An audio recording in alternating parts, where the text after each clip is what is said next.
Good morning, ladies and gentlemen. Thank you for joining us once again for another episode of Property Law Alliance. I am joined this week. Nick is back with us, and Bruno has joined us once again. So we've got two questions today. One will be directed to Bruno. We'll be speaking about OTPs, and the second one will be doing locus standi and the impact of that on transfer over with Nick.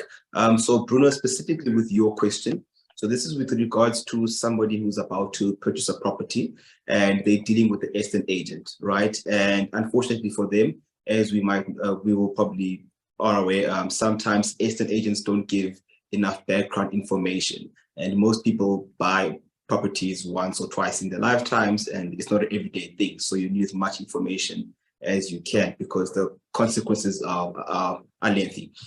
So maybe tell us what are some of the important informations to know with regards to that, specifically OTPs. So sure. Maybe touch on important clauses in an OTP, some suspensive conditions, and when does an offer to purchase perhaps lapse, and obviously maybe some basic requirements that make an offer to purchase valid. So maybe just give us some route into that.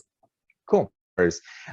So if we look at the concept or the umbrella term of buying a property, it obviously entails quite a bit, right? And it's a whole stage of the process that you need to look into just before you obviously get to the transfer stage where you become owner of the property. So if you start right at the beginning, the first thing to bear in mind is the estate agent does act as a property professional. So when dealing with property practitioners, right, be very careful because there's very good ones out there and there's very bad ones. Same as attorneys, same as any kind of professional, right? But it is incumbent on them to give you a level of education on what exactly you're doing. That's why it's in the professional space. So just bear in mind, when approaching a property professional, you should actually feel comforted that your interests are being looked at and that the process will flow smoothly because this professional is being open and transparent with you.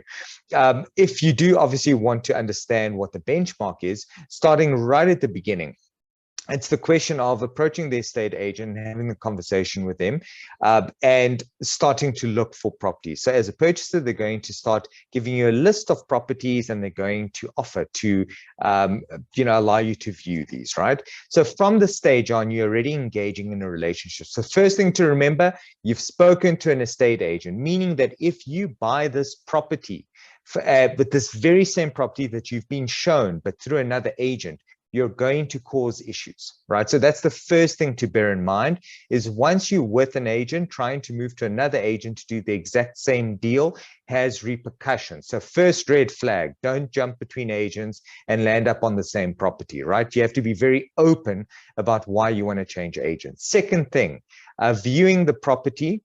I know that it's an emotional experience. You're buying a house, you're buying a home, you seeing your family run through the garden, and it's a beautiful experience for you. Unfortunately, properties are big investments, so I wouldn't just jump the gun and kind of get to that emotional state right off the bat. People buy properties and they land up in very bad scenarios because of the condition of the property. So what do you need to look for? Second red flag is condition. Right? You need to keep your eyes open. You need to walk through that property, open every door, open every cupboard, every tap, switch on every light, look for anything at all. Ask any questions. If things look too clean, ask why does this wall look so clean? If things look like they're cracking and falling apart, ask why. It could be the stupidest question, doesn't matter. It's a big investment for you. On top of that, I'd probably suggest using a professional. If you go view 100 properties, you don't have to use a property inspector on 100. But once you narrow it down to the ones that you really, really, really want, use the property inspector, spend the money, because paying whatever, 4,000 Rand for someone to go there on a property that you're inevitably going to buy is going to save you as opposed to paying 100,000 Rand to try and repair it, right? And with property inspectors, the nice thing is sometimes you can actually use the report to reduce the purchase price. So it's a nice little weapon in your arsenal. So that's number two, condition. Number two also links up to number three, which is making the offer. The condition of the property and things that you want fixed and things that you haven't seen. So remember, the condition of the property is normally accompanied by a mandatory disclosure form, right? That the estate agent has to give you. This is attached to the offer that you're going to make, and that's how they tie in together, right? So the condition of the property, whether you're buying it as is, whether there's certain repairs that need to be effected, whether there's things that weren't disclosed in the mandatory disclosure form, all of these things you need to look out for. And again, not rocket science. It's just about keeping a list of all the issues you've discovered, comparing what's in the mandatory disclosure form, and then asking the question to the agent. His job being, what is going to happen to these? Who's responsible? Be open about it, actually set it out so that you know this is going to be fixed, this isn't going to be fixed, and what happens if it isn't fixed, right? What repercussions do you have? It's a very simple question, because just follow that thought pattern, and it's intuitive, right? In addition to that, making the offer to purchase, there's a couple of very important things. Number one, you're buying a property. Now, I don't know how many properties a viewer particularly has bought, but you need to remember the biggest thing, because it's such a large transaction, you don't want to bind yourself to something where you're not sure if you're going to be able to perform. That's why OTPs for properties, which is an offer to purchase, are always made subject. What does that mean? Made subject is a suspensive condition.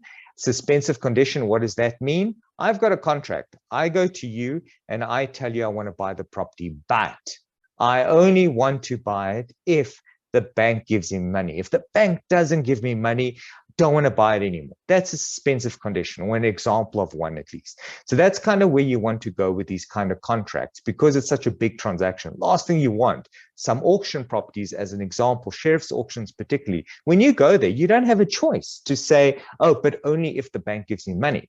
When you go there, you bind yourself. So just know that different sales are dealt with differently. Normally, private sales have a big section there saying bond finance or suspensive conditions, or whatever the case is. Look at that. Make sure that that suspensive condition suits you. Look at everything. What is the bond amount for? So what is it subject to? Are you going to get 100%, 90%, 80% of the value of the purchase price? What are you looking for? Also, what interest rate do you want to come out with? What if you get a ridiculous interest rate for exactly the amount that you're looking for, but it's not feasible for you to take it?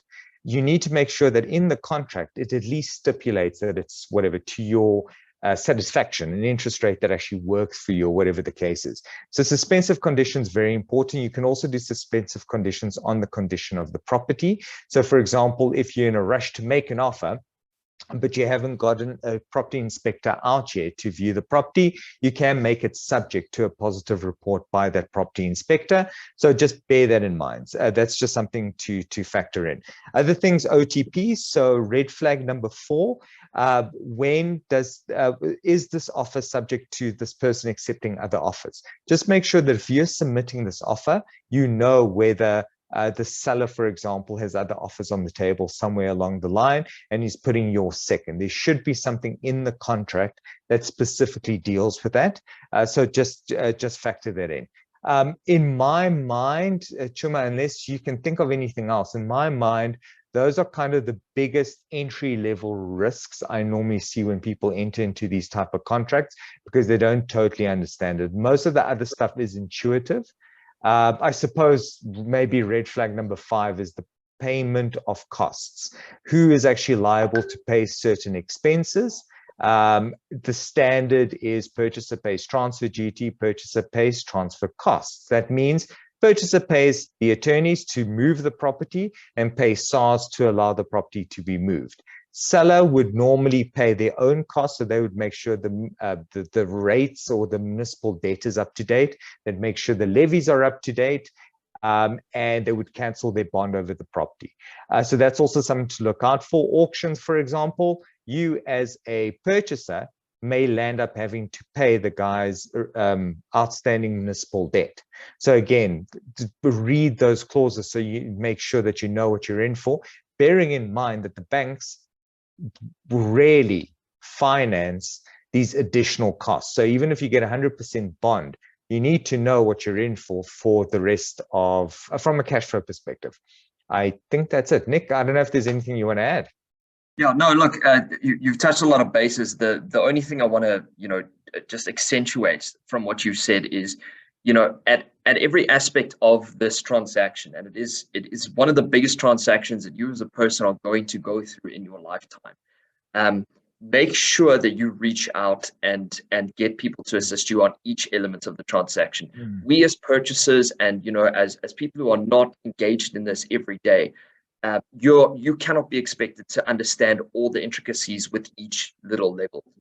To know where a building might be defective or what particular clauses within a contract are important, where you should have suspensive conditions.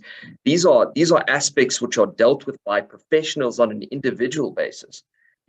We obviously as attorneys, we get a touch of each of the particular areas, but even as attorneys, I'm not going to be able to go to a property and inspect it and give a report with particularity that you would have someone who does it. And a lot of people get into these transactions and they go, oh, well, I don't want to spend the little bit of extra money to get an inspector out there or whatever the case is. And it's exactly what you said earlier. A 4,000 Rand payment now can save you a hell of a lot of money down the road. So make sure you're asking people along the way, people who know what they're talking about, people who specialize, okay, or deal with these particular assets or aspects of the contract as their job, because it can really save you. And I can't tell you how many people get themselves into a lot of trouble in these transactions. These are very big transactions, very permanent transactions. And it can get you into a lot of problems down the road if you don't do those checks at the start before getting into this particular thing.